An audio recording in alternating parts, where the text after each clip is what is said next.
Sigue en sintonía de nuestra programación. Los conceptos vertidos en este espacio son de exclusiva responsabilidad de la persona o institución que los emite. Política, migración, cultura y muchos temas de interés a la comunidad. Ahora empieza Gio Mata Debates. ¡Comenzamos!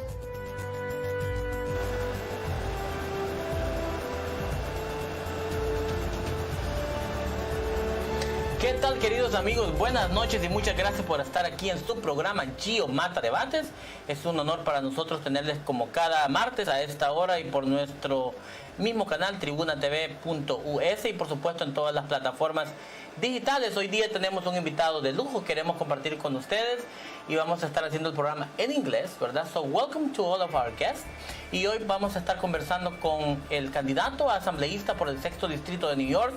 Él es el señor Kevin Zurdi, quien va a estar platicando con nosotros sobre su historia, su profesión y algunas de las plataformas que él considera que son los mejores para el 6º Distrito de la Asamblea del Estado de New York, que comprenden Brentwood, Bayshore, Central Islip y parte de Islandia. Así es que vamos a darle la bienvenida a él en inglés. So, Mr. Kevin Zurdi, welcome to Gio Mata Debates. Muchas gracias. It's an honor to have you here tonight. This program, we have, as you know, most of our audience is Spanish speaking, but we have a lot of bilingual viewers. Wonderful, wonderful. Yes. So welcome and tell us about Mr. Zurdi. Who is Mr. Kevin Zurdi? So, yo soy Kevin Zurdi. Okay. Estoy aprendiendo español. Lo siento para mí. What I am running for is I'm a family man. I am a ER nurse. I'm not a politician. And I want to bring back some common sense up to Albany because I think for years we haven't had any common sense thinking. It's just filled with all these politicians, and I think it's about time we get some normal people to represent us. Okay, so tell us about you. Where did you grow up? Are your parents from any particular place that have a history in New York State, on Long Island? Yeah, we've been born and raised in New York. My mother is from Maine. Father's born and raised in New York. We grew up in Queens. I grew up in Glendale and Ridgewood. I'm the oldest of 5 children. I am the oldest. We have 3 girls, 2 boys. And we grew up in a small 2-bedroom apartment in Queens. My parents were both Catholic elementary school teachers. They were gym teachers. And I did have the pleasure, my mother was actually my 8th grade teacher, and they teach health and phys ed. And if anybody knows what they teach in health and phys ed in 8th grade, I got it taught by my mom. So that was a certain type of education that was awkward in front of all of your friends. So we moved out to Long Island, been on here for about 7 years now. Hurricane Sandy actually destroyed my house in Howard Beach. We had about 10 feet of water in the house. That's Brooklyn, right? Howard Beach in Queens. Queens, I'm sorry. Howard Beach in Queens, about 10 feet of water in our house from Hurricane Sandy. And we decided to come out here to Bayshore. Wow, so how long have you lived in Bayshore? 7 years now? Bayshore's about 7 years now with my wife Chelsea and my 3 kids. I have Emma, who's just about to turn 6 next month. 6 years old? 6 years old next month. That's my Emma. Okay. Ben is 3 and Molly turns 1 next month. Wow, So, yeah, so one. 3, Oh. 3 kids, 2 girls and a boy. Wow, nice. Okay. So tell us about your career. I know you are a registered nurse. Yes, I am. Okay. Since when? I have been a registered nurse since about 2011. I've been in emergency services for about 20 years. I began my career as an EMT. I worked in New York City under the 911 system, serving many communities. Primarily it was Elmhurst and Corona, were the communities I served with EMS. And then I went into nursing and worked all over Long Island throughout the major hospital systems as an emergency nurse. And then I also spent time as a senior hospital administrator. So I was in charge of the emergency services and the nurses as well.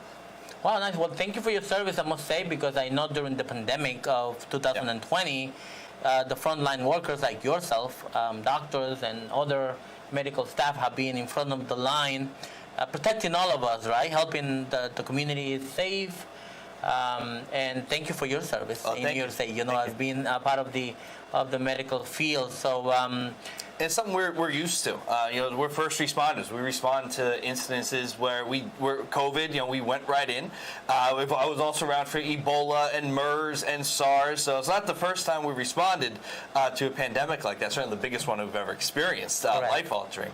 That's something and the longest one, right? Probably. Yeah, certainly the longest one. And it's something that my entire career has been dedicated to that type of service, from EMS, serving the communities, into the hospitals as well. Correct. That's very nice, and of course, the Hispanic community and all of the viewers, I'm sure, identify themselves through the medical staff now during the pandemic, because we had a strong hit on Hispanic workers because of the type of work and the industries in which they work. Yes. They had to face it, and they have to get all the high rates of infections with coronavirus because of the families and how united the Hispanic families are, just like many others. But the Hispanic family in particular has that culture of being together, the parents, the children, the grandparents, the grandchildren, and everybody in the family. So, so thank you again. The majority of patients I cared for, mostly were Hispanic. We treat the whole family. Just because you have the one patient in the hospital, our job is to care for everybody as well. So we care outside the hospital as well. So I know so being a registered nurse, we're going to go to commercials very soon. But before we got to commercials, I wanted to ask you. So, being a registered nurse, you dedicate your time to serve the community and working in that field. How does that transition for you to run as for assembly? I think it's a perfect transition. It's something I've dedicated my entire career towards, whether it was on the ambulances. I actually served on the community service board at my college as well, working with the communities. And as a nurse, that caring, compassion part of me, that's what I want to bring to Albany. As a nurse, we don't ever ask you what your political party is, what your religious beliefs are. We could care less. If you come here with a problem, an emergency, we're going to care for you. We're going to treat you. And I'm going to bring that same thing to Albany. I don't care what your political background is. I don't care what your personal backgrounds are. You're part of this district. I'm going to be a representative, and I'm going to do everything I can to fight for you in Albany. That's very nice. So we're going to go to a short commercials, and we'll be back in a moment with Mr. Kevin Surdi. So if you have any comments, you feel free to go into our page, Gio Mata Debates. You can make your comments, you can make your suggestions, or you can make your criticism about Mr. Surdi and ask him questions. He'll be more than happy to answer them maybe after the program online. You're more than welcome to go in our Gio Mata Debates, and we'll be back.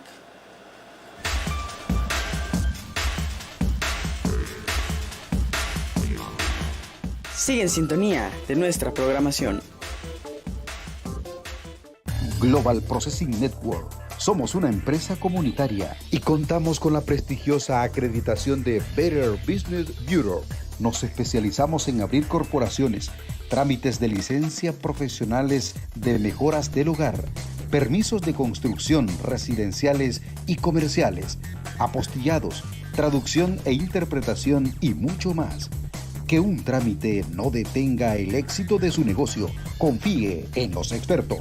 Contáctenos a través de www.globalprocessing.network o escríbanos a WhatsApp 516-782-3626. Global Processing Network. Déjenos a nosotros el papeleo. La Tribuna Hispana USA es el periódico para los que leemos en español. En circulación desde 1988 en Long Island y New York City. Contamos con diferentes ediciones por zonas, impresas y digitales, donde usted puede leer las últimas noticias nacionales, internacionales y publicar sus anuncios para la comunidad. Atención empresarios, comerciantes y profesionales. Si usted desea aumentar sus ventas, llame ahora mismo al 1-888-900-2811, extensión 4, o visítenos en el www.latribunahispana.com. Ahora ya puedes vernos desde tu celular, descargando gratis nuestra aplicación Tribuna TV desde Play Store y App Store. ¿Qué esperas? Descarga gratis ya y sé parte de la gran familia hispana que se conecta con nosotros. Tribuna TV, la televisión en sus manos. Global Processing Network. Somos una empresa comunitaria y contamos con la prestigiosa acreditación de Better Business Bureau. Nos especializamos en abrir corporaciones, trámites de licencia profesionales de mejoras del hogar, permisos de construcción residenciales y comerciales, apostillados, traducción e interpretación y mucho más. Que un trámite no detenga el éxito de su negocio. Confíe en los expertos. Contáctenos a través de www.globalprocessing.network o escríbanos a WhatsApp 516-782-3626. Global Processing Network. Déjenos a nosotros el papeleo.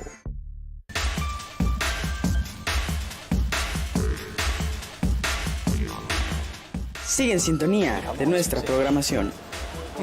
Thank you very much for being back with us. Thank you and welcome again to Gio Mata Debates. Gracias por estar en sintonía de Gio Mata Debates. We're talking to Mr. Kevin Sturdy, who's running for State Assembly in New York State in the 6th Assembly District, which comprises Brentwood, Bayshore, Central Islip, and Ninelandia in New York State. So we're talking about some of your background. So you are a registered nurse. We know how important have nurses and all of the medical staff have been in the last 2 years, right? Forever, right? But I believe in the past 2 years, people have noticed, how important they have been and some sort of, I don't want to say they were in the shadows before, but somehow, they knew they were nurses, they were like heroes, but now they're like, exposing, the work that we've done. We were always there when you needed us after partying too hard or getting hurt. We're in your holidays, weekends, nights. We're always there to support the community. Now I think just more people realize that we're there. We're usually there when you needed us. You don't think about us otherwise, and now people tend to think about healthcare workers in a different way. Yeah, and it's important because I'm trying to see what Albany will do with a registered nurse, right? Sometimes they know nothing about community work. They're just politicians that they want to get in there because the political party put them there, regardless of the party, right? They want to make sure, they become puppets of the party or puppets of groups of corporations, and then just go there, right? And they don't do anything about the community. But a registered nurse will have the experience of what is really to be in the community and what are some of the issues. Because you have relevance in all of those aspects when they come to the hospital. Yeah, and we're seeing the community. We see all walks of life come into us, and they tell us their stories. And while we're treating their illnesses, they're telling us some of the community problems. And I've worked all over the community with healthcare. And in addition, I'm an emergency department nurse, so I don't really have a lot of time to waste. If we see a problem in an emergency, we go right at it. We don't spend a lot of time thinking about it and talking about it because lives are at stake. Now we're going to take that same compassion energy and bring it up to Albany. So it's what's an ER nurse going to do with Albany, and we're going to hold them accountable for a lot of things. Good. So I see your slogan is a voice of hope for New York. Okay? So en español es una voz de esperanza para New York. So looking at some of the information that you're sharing, that you're disseminating to the community, right? Already by knocking on doors and going to a lot of events, and that's how we met at the meeting with the Association of Pastors of Long Island. And thank you for coming and joining. Oh, that's my pleasure. The pastors and meeting a lot of people there. So I see that you are part of your platform is to make sure that you're tough on crime. Okay, so people sometimes believe that crime only happens, when somebody's killed, right? But crime is many other than severe crime, right? Them killing, but crime happens all over New York State and all over the world, all over the states, right? But in the district, we have what is the rate crime that we have here, and because of what? Right.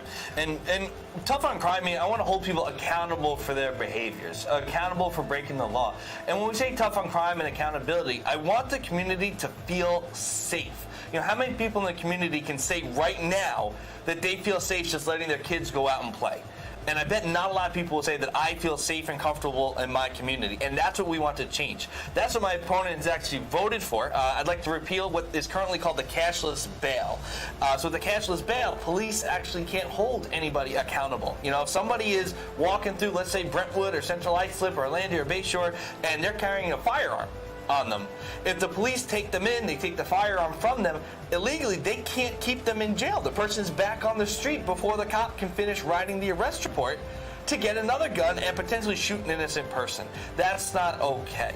We need to have a bail system that is accountable. So I also don't believe that just because you have a lot of money and you can pay bail that you should get out, and if you don't have a lot of money, you would stay in jail. I do think there's a disparity there. I do think we need some bail reform to make it accountable for both. So you make like a percentage of what the person makes to make it eligible for the rich and not so rich to be able to post their bail.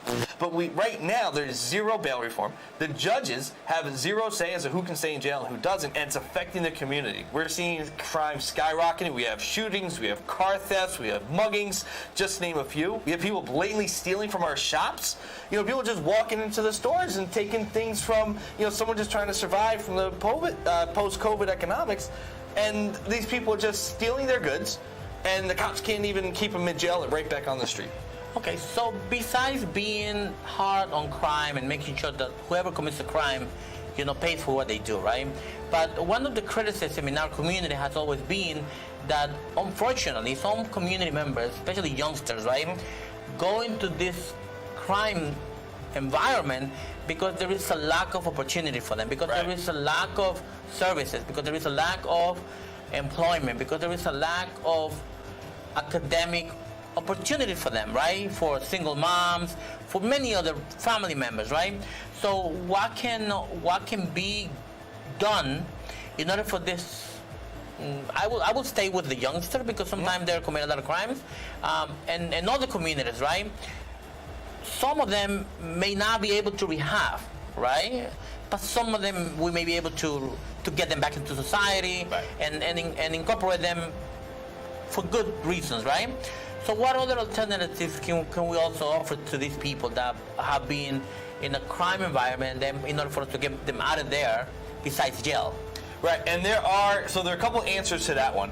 The first one is, right now, crime is attractive because there are no accountabilities. Right? There is no jail time for them. They could commit a crime, whatever it may be, and they know that they'll be in and out in a night or a couple hours. So it's lucrative, right? There's no real punishment for it, so the kids are going toward that kind of a life. So on the other side, we are going to work with holding them accountable, but then we got to get them involved in the community. We need community events. We need to all come back together. And there are a couple things that I'm doing myself with that. So we're interacting with the Suffolk County Police Athletic League. They're doing great work right now. It's getting the kids off the streets, getting them involved in sports, after-school activities. And if they're in sports, they're not on the street doing other things. It's just one thing we can do. We're also going to host nights with them just to inform them and talk about what's going on in the community. We're hosting a local cleanup event at the Brentwood VFW, where we're actually bringing communities together. We're going to get Boy Scouts and Navy Sea Cadets and a whole bunch of other groups together to show that a community can do well for our veterans. Right now, the Brentwood VFW is kind of in shambles, needs a lot of work, but if the community can come together through events like that. And I was at the community cleanup not too long ago in Brentwood and Central Islip. There was a ton of high school kids, and they're there cleaning up graffiti. And there are so many people that just want to do good.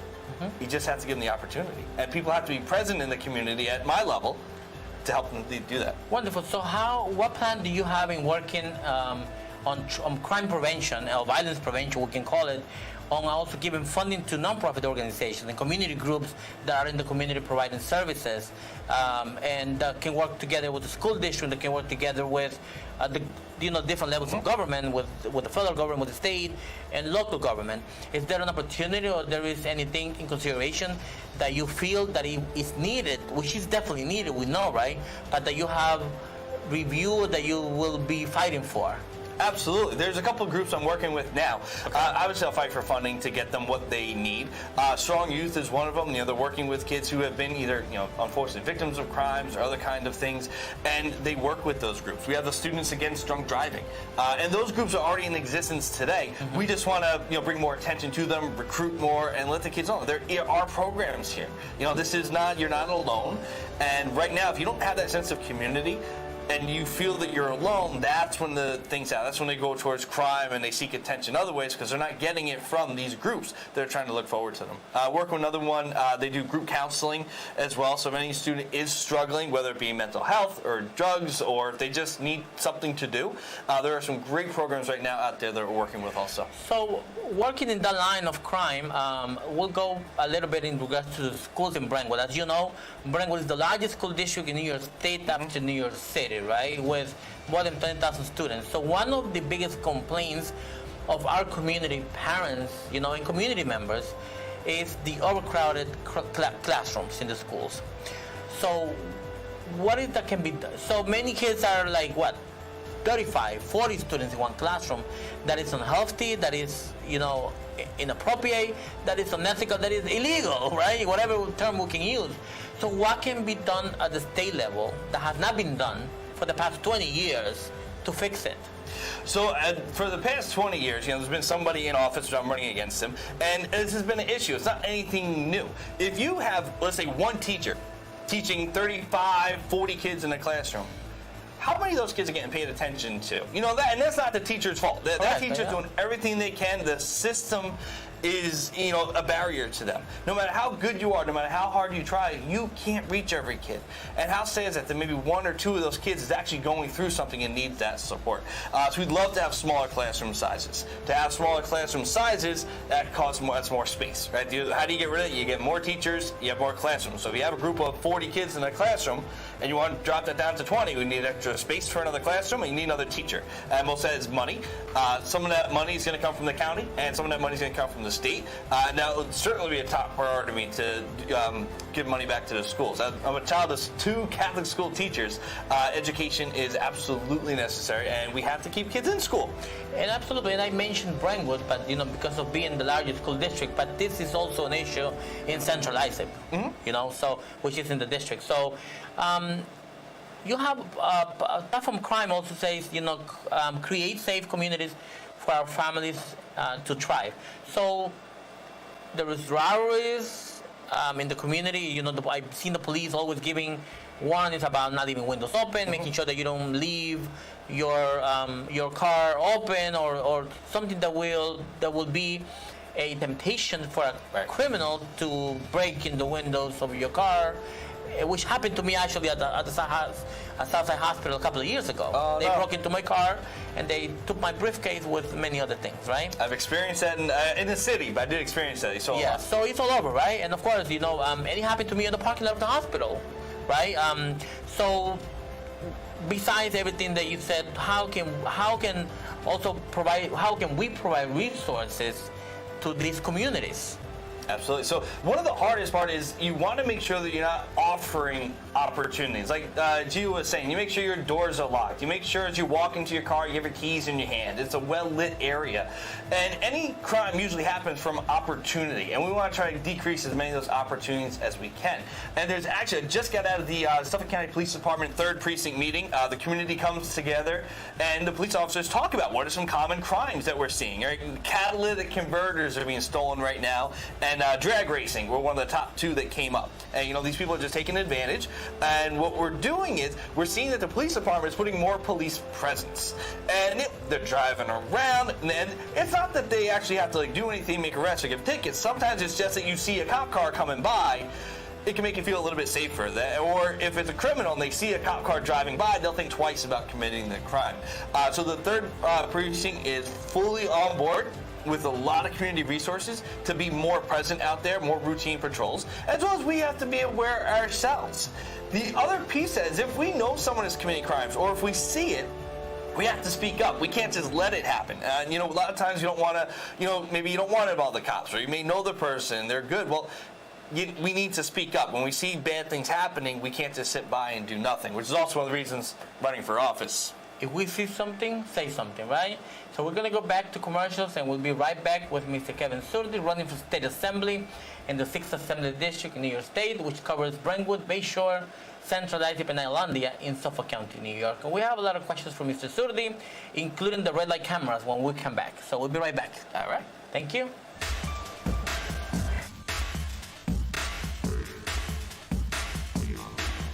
Sigue en sintonía de nuestra programación. Global Processing Network. Somos una empresa comunitaria y contamos con la prestigiosa acreditación de Better Business Bureau. Nos especializamos en abrir corporaciones, trámites de licencia profesionales de mejoras del hogar, permisos de construcción residenciales y comerciales, apostillados, traducción e interpretación y mucho más. Que un trámite no detenga el éxito de su negocio Confíe en los expertos. Contáctenos a través de www.globalprocessing.network o escríbanos a WhatsApp 516-782-3626. Global Processing Network. Déjenos a nosotros el papeleo. La Tribuna Hispana USA es el periódico para los que leemos en español. En circulación desde 1988 en Long Island y New York City. Contamos con diferentes ediciones por zonas, impresas y digitales, donde usted puede leer las últimas noticias nacionales, internacionales y publicar sus anuncios para la comunidad. Atención empresarios, comerciantes y profesionales. Si usted desea aumentar sus ventas, llame ahora mismo al 1-888-900-2811, extensión 4. O visítenos en el www.latribunahispana.com. Ahora ya puedes vernos desde tu celular, descargando gratis nuestra aplicación Tribuna TV desde Play Store y App Store. ¿Qué esperas? Descarga gratis ya y sé parte de la gran familia hispana que se conecta con nosotros. Tribuna TV, la televisión en sus manos. Global Processing Network.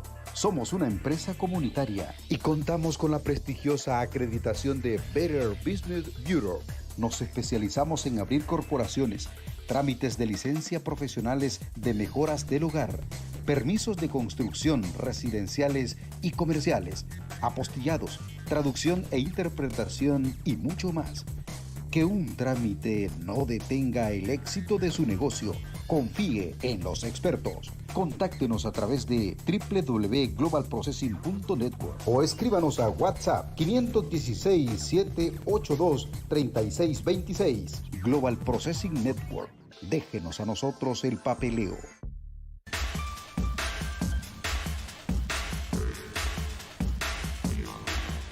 Sigue en sintonía de nuestra programación. Welcome back, and we're talking to Mr. Kevin Zurdi, who's running for State Assembly in the 6th Assembly District, which is Brentwood, Bayshore, Central Islip, and Islandia in New York State, in Suffolk County. So thank you very much for watching, and this is Gio Mata Debates. We welcome everyone who's watching this English program today, because it's almost at every program it's a Spanish lunch program, right? So today we're doing it in English, right? Because of Mr. Kevin Zurdi. But he's promised us that he will speak more Spanish for next program, correct? Estoy aprendiendo español ahora. Yo hablo médico español, no político español. So lo siento por mí, estoy aprendiendo. So when they come to your emergency room or office in the hospital, what is the most common questions you will ask in Spanish? ¿Cuáles son las preguntas más comunes que usted puede preguntar en español? ¿Dónde dolor? Okay. ¿Dónde dolor? Tú tienes problema de respiro, de abdomen, tienes náusea. Muy importante, tú tienes alergias, medicinas. O tú tienes médico problemas. Okay, me gusta. So yeah, so we can get through it. We're just trying to translate it to political Spanish, which I'm not countered yet. Okay, and people will definitely understand. It's the same like when an individual is learning English, right? Yeah. I've been myself, I'm an immigrant, and English is my second language, so I know the process of learning a second language and how intimidating, how confusing could be sometimes learning another language, especially the English language, which I always encourage my community to learn and to make sure that they are comfortable speaking English as a second language. I will say Spanish is easier than English. You think so? Well, you say there in English, it means three different things. It's very confusing. And I have to attribute that to what we're doing in the community. You know, I speak a little bit of Spanish, they may speak a little bit of English, we speak different political things sometimes, but it's how we understand each other. Correct. And when we understand our differences and we come together to talk about those differences and we appreciate the differences, I think that's what builds a stronger community. So working in my community for many years, and I mean in my community, I mean with with all of the Spanish-speaking, non-Spanish-speaking community, but I've seen some of my students sometimes at the Brentwood Public Library where I'm a tutor, and I see them how encouraging they could be sometimes about learning the English language and making sure that they go to an interview, a job interview, they go to the hospital, they go to the doctor's office, and they know the basic of the language in order for them to be able to to translate the message of what they want to express, right? Even the professionals, they have to provide an interpreter, you know, right? But sometimes in the meantime, they have to cover the basics, right? The basic words, just like you did. So it reminds me of listening to you speaking in Spanish. It reminds me of my students and all of our community speaking in English, right? When they are learning the language. Yes. So it's the same. The basics are very important. Lo muy importante, donde la baño? Right? It's like you gotta know the basics of, you get those out there and you can have a conversation once you get the basics down. Maybe we should have a Spanish session of a class in Spanish, right? Mucho gusto. Okay, so we're before we went to commercials, I had asked you that I had mentioned that I would ask you about the red light cameras issues in Suffolk County. I know it's not a state issue; it's a county issue, but I wanted to have your impression and what it is that you can do. Maybe not at the state level, but how much will you be able to fight if you will have to? For in favor or against red light cameras? Well, that's something I can talk about with me and my wife, because my wife hates when I get red light camera tickets, and I hate it too. Sometimes you don't realize you got one. Right? You're going through a green and the yellow, and listen, I'm sure some of you have, like me, and I'll admit on camera, we've gone a little faster through the yellow light to beat the red. We've all been there. We lost to the camera, and my wife usually yells at me, "You got another red light ticket." I don't like getting red light tickets. So it's twofold. One, I'm wrong. I should not have run the red light. I am at fault there. But we do have some issues with the cameras. They're not 100% accurate. Where the light is green, and then the yellow light is less than half a second. So you're going through a green light, and it goes yellow, red camera. So sometimes you don't have an opportunity to slow down and stop. So I think there are a lot of issues with those red cameras, and that's an issue. If that was brought up to me in Albany, I'll certainly take a look at that and see what we can do. It is more of a county issue. Suffolk County does own the red light cameras, not a state issue. But if it did come to my desk in the state, and I would work with my Suffolk County counterparts in the legislature as well to see how I can help. And that's the only reason I ask, even though I know it doesn't have to do anything with the state, it's county-wide issue. However, how can the state fight, with the county to repeal it? Yeah, because I also hate it. Yes, I haven't gotten it in a while, but I don't know how many people like getting a red light camera ticket. Well, the things that, like you said, if it is for safety reasons, absolutely. But I don't think it's really a safety issue. I think it's more of a money-making issue and more of a taxation issue in the county. So that's what I don't like, and I condemn that. Yeah, we'll be happy to work. What I can do from this assembly position is work with the county legislators, to see what they're working on now, where are they with it, and get partnered up. Where do we have to go to the legislature and make sure they repeal it, right? We'll go and fight them and ask them. So going back to the state issues, so I know we were looking on some of the things that you have in your platform, right? So fiscal responsibility is one of the next ones that you have. Yeah. So fiscal responsibility, we all know, and the people need to be aware that in the 6th Assembly District, a lot of the funding has been going to New York City and not coming to the district. So how can that be fixed? Number one, we have to retire the person that's in the assembly seat currently. Meaning that they have to vote for you. They have to vote for me. They have to vote him out on November 8th. And here's the reason why. So the person I'm running against voted in favor of spending millions and millions and millions of dollars to have a football stadium built in upstate New York. So instead of bringing that money back to Brentwood, or to open up maybe some more classrooms and hire another teacher so we can decant our class sizes, my opponent voted for the Bills Stadium, and against a lot of other bad votes as well. And yet he has brought some money back to the school districts, which I would do too. Of course, we're going to fight for the schools. But you have to keep the money in the community. There's so much frivolous spending in Albany. It's ridiculous. It's all going for special projects, and it's not going for anything that's actually helping people. We got gas prices up to $5 a gallon. And why am I going to fight for this? I personally can't afford to live here.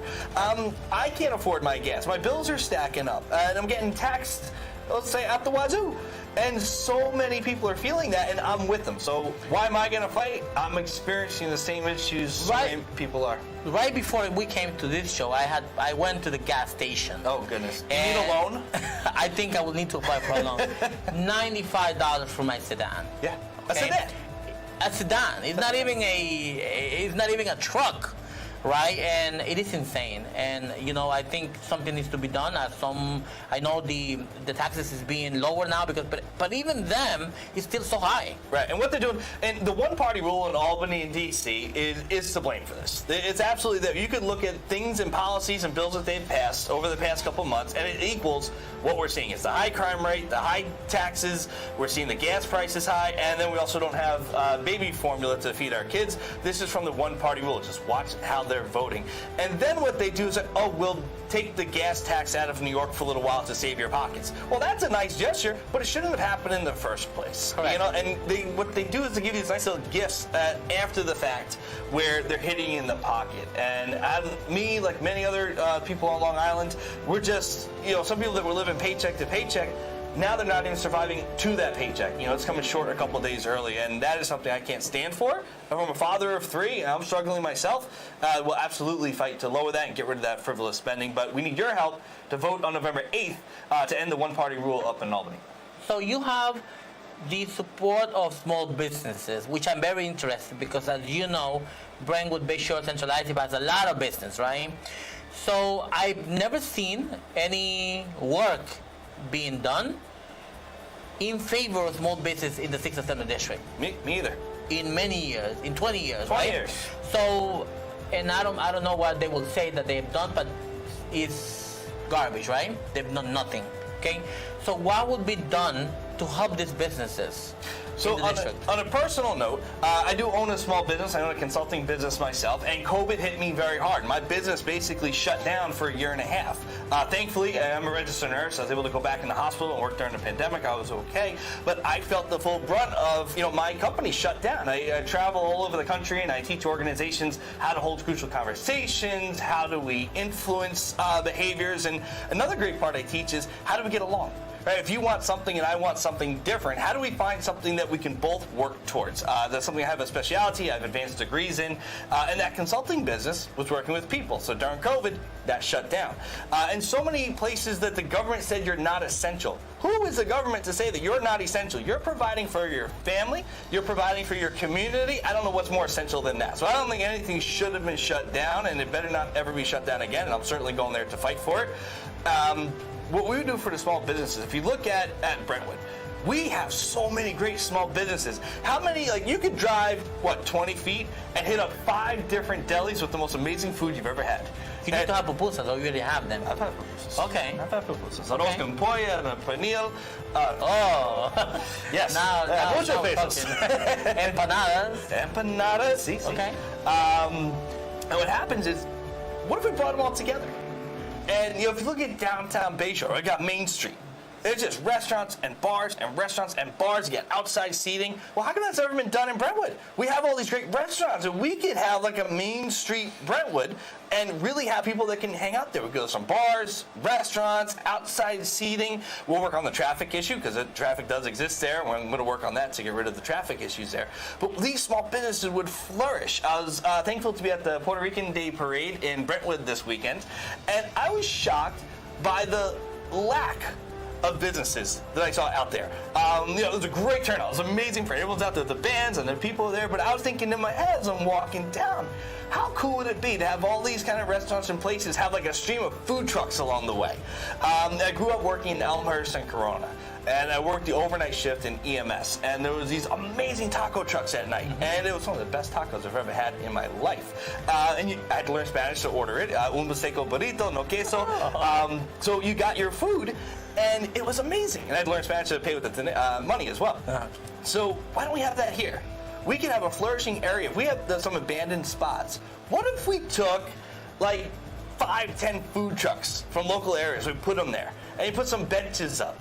How people would flock to that, and the money that would come into the community, the tourism, it would really flourish. So years ago, the 6th Assembly District representative currently allegedly had $1 million, or I think more money, I don't remember the number, for a Brentwood downtown revitalization program. Mm-hmm. I wanted to know what happened to that money. What's been revitalized? Exactly. So I don't know. I'm just asking. Yeah, and a lot of politicians in power right now. We see it in D.C. We see it in Albany. They like to blame a lot of other people. And my question is, if anything is wrong today, My opponent has been in power there for 20 years. What have you done? If you can't fix it in 20 years, why should we give you another 2? Right. And I like to tell people, give me a chance, give me 2 years.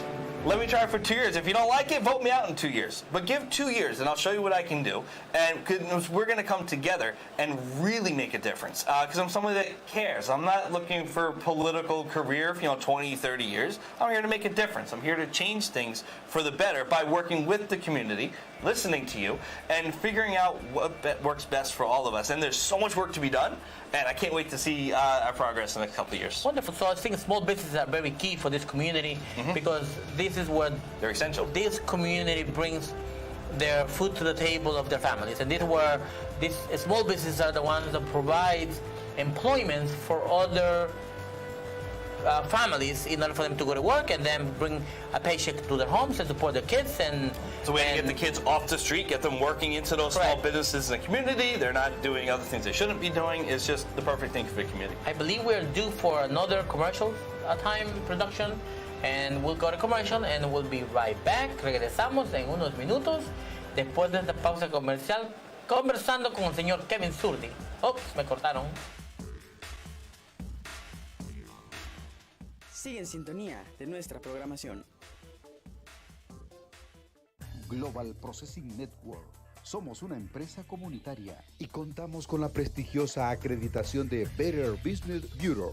Nos especializamos en abrir corporaciones, trámites de licencia profesionales de mejoras del hogar, permisos de construcción residenciales y comerciales, apostillados, traducción e interpretación y mucho más. Que un trámite no detenga el éxito de su negocio. Confíe en los expertos. Contáctenos a través de www.globalprocessing.network o escríbanos a WhatsApp 516-782-3626. Global Processing Network. Déjenos a nosotros el papeleo.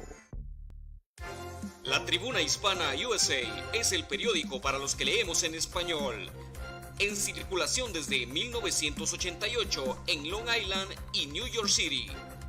Contamos con diferentes ediciones por zonas, impresas y digitales, donde usted puede leer las últimas noticias nacionales, internacionales y publicar sus anuncios para la comunidad.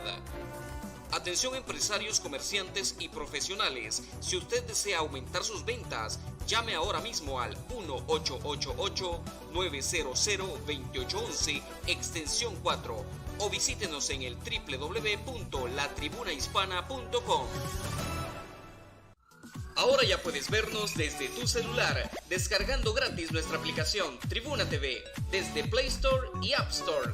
¿Qué esperas? Descarga gratis ya y sé parte de la gran familia hispana que se conecta con nosotros. Tribuna TV, la televisión en sus manos. Global Processing Network. Somos una empresa comunitaria y contamos con la prestigiosa acreditación de Better Business Bureau.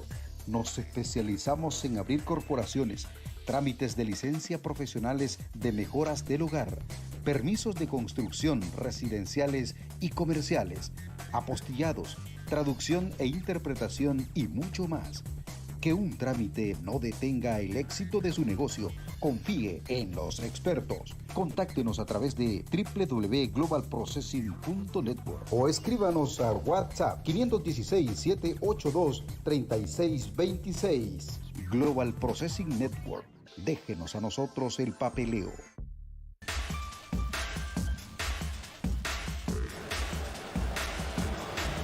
Sigue en sintonía de nuestra programación. Welcome back to Gio Mata Debates. It is an honor for us to have you viewing our program today, an English version of all of the Spanish program that we have had in the past, right? So thank you very much. And that is thanks to Mr. Kevin Zurdi, who's running for State Assembly in the 6th Assembly District, Brentwood, Bayshore, Central Islandia, here in Suffolk County. So we've been talking to Mr. Zurdi about all of the issues that this district has and some of your experience as a registered nurse, which is amazing to learn, and how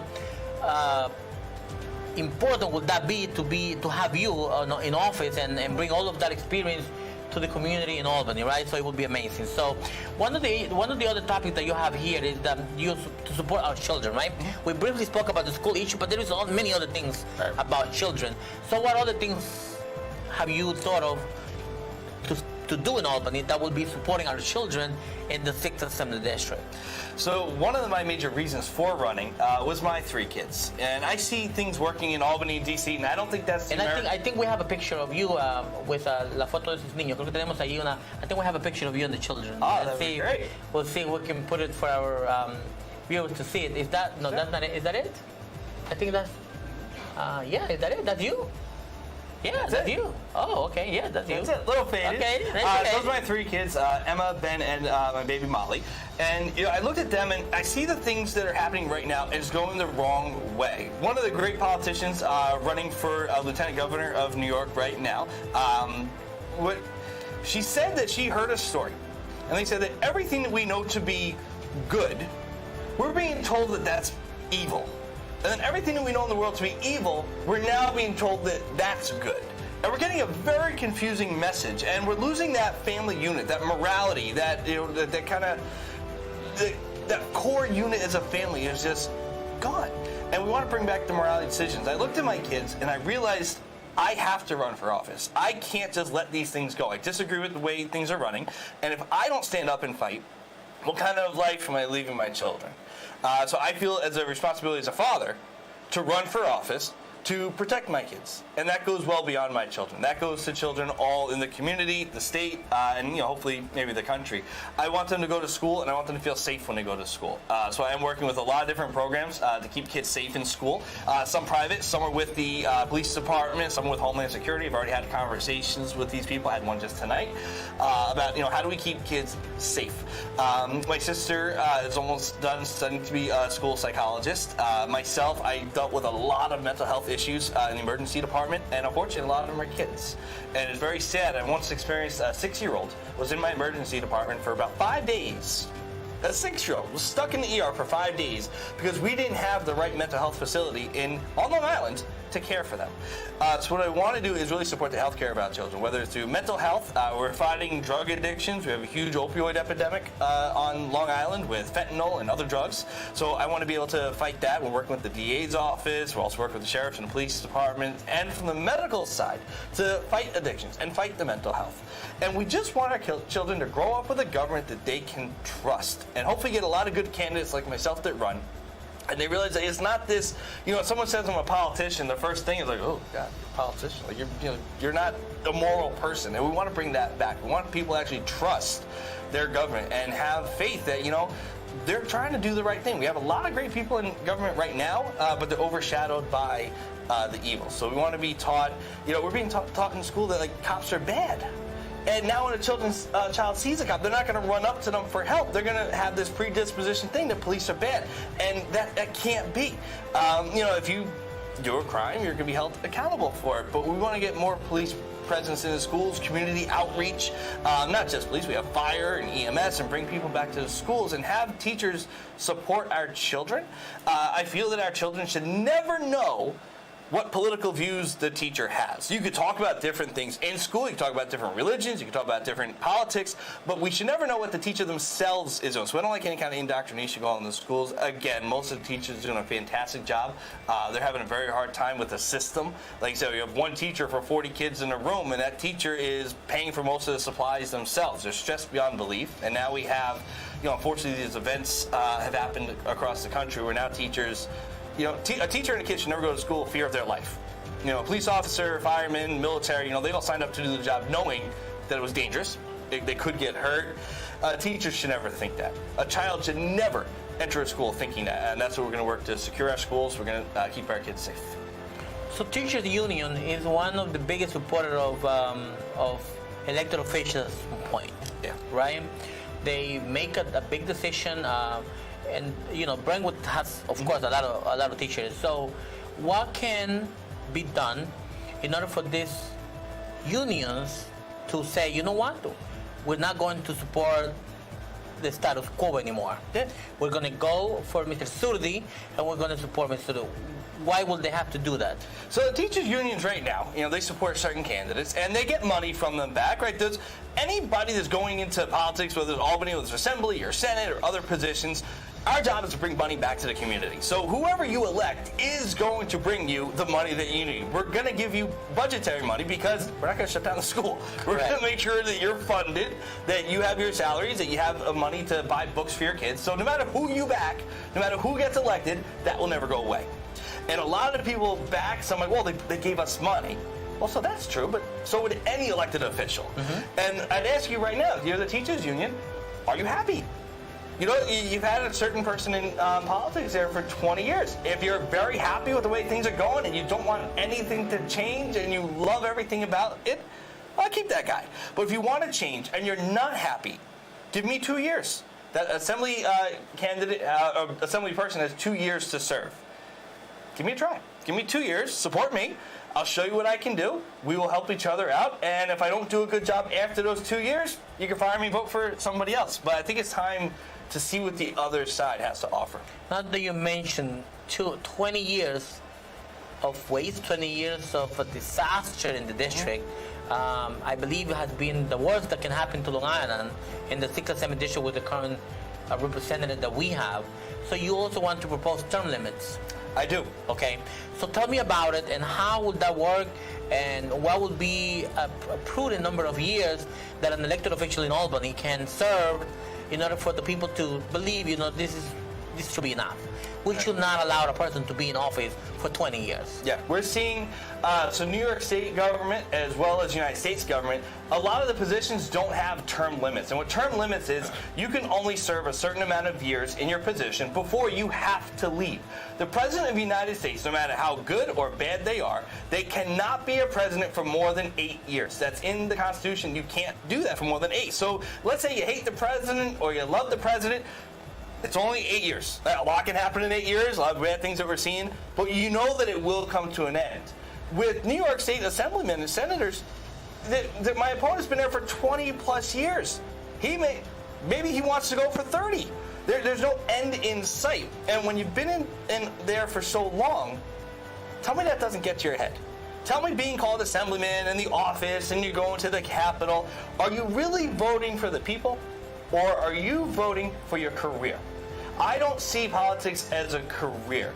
I see serving as your assemblyman as a service to the community, as a service to the state, and it's what I've done my whole career. I've always been a servant to the community, and I want to be a servant to you up in Albany. When you put in term limits, I promise that I will leave that position after a set number of years. I don't know what those years are going to be. I got to see what I can get passed in Albany. There are some other candidates as well. Off the top of my head, what we've been planning is follow the president, 8 years. So you can be assemblyman for 8 years, and then you cannot be an assemblyman anymore. You have to leave. So part of the speech of the individual in office now is when he wins the election, let's say at the end of the night, he goes, oh, the people supported us, but the amount of the turnout of voters sometimes tends to be extremely low. Yeah. Okay, compared to the number of registered voters that is in the district. Yeah. So does that really mean they're winning? Is, you know, the community not knowing that they're wasting their vote and that the community is losing a lot of things by having a corrupted person in there? Yeah, and a lot of people lose hope. You know, if someone's been there for 20 years, they're an incumbent, they got some money, they're a name recognition, and a lot of people think, well, whatever, he's going to win anyway, right? Why should I even bother? And we can't have that. You have to vote. The only way you can change something is if you vote. And we have to get the vote out. My election is on November 8th, and everybody, go out and vote. Your vote counts. We can win this thing by one single vote. One vote can mean the difference in your community. You could be that one vote. So please, go out and vote. It will make a difference. And when I say go out and vote, I say please go out and vote for me. But you have to look at my platform, and if you agree with it. You know, one of the things I always hate, people ask, you know, I knock on the doors, I talk to the community, and the first question they ask is, what party are you running on? And I said, well, before we talk about party, let's talk about the person. Vote for the person rather than just voting down the party line, because the other party may share your views a lot more than your current person. And that's what I want people to do. Look at the issues. Follow the person, because there's so much more to a candidate, there's so much more to a person than a political party. So I see that they can follow you on Facebook, and you can look for Surdi for NYS Assembly, and on Instagram you can be found by Surdi for the number 4 NY, and then on Twitter it is Surdi for the number 4 NY. Yep. That's how they can find you right there. Yep. So I think we might be able to put this on the screen. I think it's where the family was. Si podemos poner en pantalla donde está la foto con la familia. Oh, right there. There you go. They can also make a donation for you, correct? Yeah, this is the horrible part of politics. I hate this part. And I wasn't going to mention anything. That picture came up and Gio said. Okay. You need money to run a successful campaign. If you want to see a difference, what does that money go towards? It goes towards getting some signs out there, getting some paperwork to let people know that there is another candidate. It's not the same person for 20 years. So a lot of money goes to just posting some of those signs. One of those signs is like $35. They get expensive, and we print them in English and Spanish, so it's double the cost. So even if it's $5, $10, $2, whatever you could, if you have the ability, if you share our views, we'd appreciate any donation you could get. None of that goes into my pocket. That all goes towards getting me elected so I can help the community a lot better. So we're encouraging everyone, if they want to support your campaign, we already place your information there for them to follow your campaign, and thank you very much. So I am very thankful for you coming to my program, Gio Mata Debates. It's been a great debate. That was my pleasure. To have you on board and having our community learn about your platform and learn about you. So I'm very happy that you stay with us throughout the whole program and learn about Mr. Kevin Surdi, who's running for State Assembly in the 6th Assembly District. And now I want to make sure that you go out and vote on November 8th for Mr. Kevin Surdi. So I'm publicly endorsing him for the State Assembly in the 6th Assembly District. So November 8th, we'll make sure that we are and vote, and we'll make a change for the 6th Assembly District. With that being said, good night. Okay, good evening, good morning, whenever you see the program, right? So you'll have the time. So thank you, Mr. Kevin Surdi. My pleasure. It is an honor to have you here. Thank you. Un placer tenerlos con nosotros en este programa. Recuerden que será la próxima semana en donde tendremos otra persona o otras personas en este programa de Gio Mata Debates. Thank you very much for all of our English-speaking viewers who joined my program today. I am sending greetings to all of my friends, especially our good friend Corinne Murphy, who's watching the program. So Miss Murphy, thank you very much, and all of our friends who are watching the show today. Gracias a todos, buenas noches, God bless, bendiciones. Hasta la próxima.